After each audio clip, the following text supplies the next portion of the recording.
কুমিল্লা ও লক্ষ্মীপুরে বন্যা পরিস্থিতির অবনতি হয়েছে। এই দুই জেলায় বন্যা কবলিত প্রত্যন্ত এলাকাগুলোতে সুপেয় পানি ও খাবারের সংকট দেখা দিয়েছে। নৌযানের অভাবে স্বেচ্ছাসেবীরা ত্রাণ সামগ্রী পৌঁছাতে পারছেন না। দেশে চলমান বন্যায় এখন পর্যন্ত ২৭ জন মারা যাওয়ার খবর পাওয়া গেছে।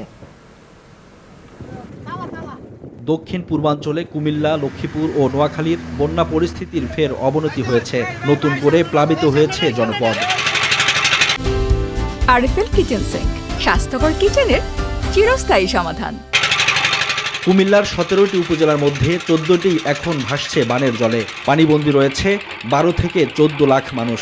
দুর্গম এলাকায় এখনো ত্রাণ না পৌঁছানোয় চরম ভোগান্তিতে পড়েছে মানুষ। ডুবে গেছে হাজার হাজার হেক্টর ফসলি জমি, মাছের ঘের, গবাদি পশু ও পোল্ট্রি খামার সহ ঘরবাড়ি।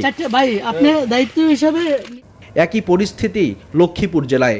রাস্তাঘাট, বাড়িঘর থেকে পানি না নামায় ৭,২৫,০০০ মানুষ পানিবন্দী। আশ্রয় কেন্দ্রে আশ্রয় নিয়েছে ৩০,০০০ মানুষ। পর্যাপ্ত ত্রাণ সহায়তার দাবি বানভাসীদের। অপরিবর্তিত রয়েছে নোয়াখালীর বন্যা পরিস্থিতি। আশ্রয় কেন্দ্রে আটকে আছে লাখ লাখ মানুষ। পর্যাপ্ত বিশুদ্ধ পানি ও খাবার সংকটে ভুগছেন বানভাসীরা।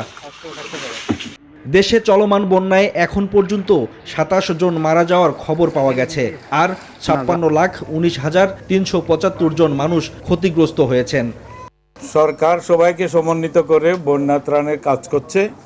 যে স্থান থেকে পানি নেমে যাচ্ছে সেই সমস্ত জায়গায় যাতে ত্রাণ পরিবহনের ব্যবস্থা করা যায় সেই উদ্যোগ গ্রহণ করেছে, এবং অনেক ক্ষেত্রে যেখানে আরও দুর্গম এলাকা সেখানে সেনাবাহিনী এবং অন্যান্য বাহিনীরা হেলিকপ্টারের মাধ্যমে ত্রাণ পৌঁছাচ্ছে। এদিকে অন্যান্য জেলায় বন্যা পরিস্থিতির কিছুটা উন্নতি হলেও প্রকট হয়ে উঠেছে ক্ষতচিহ্ন।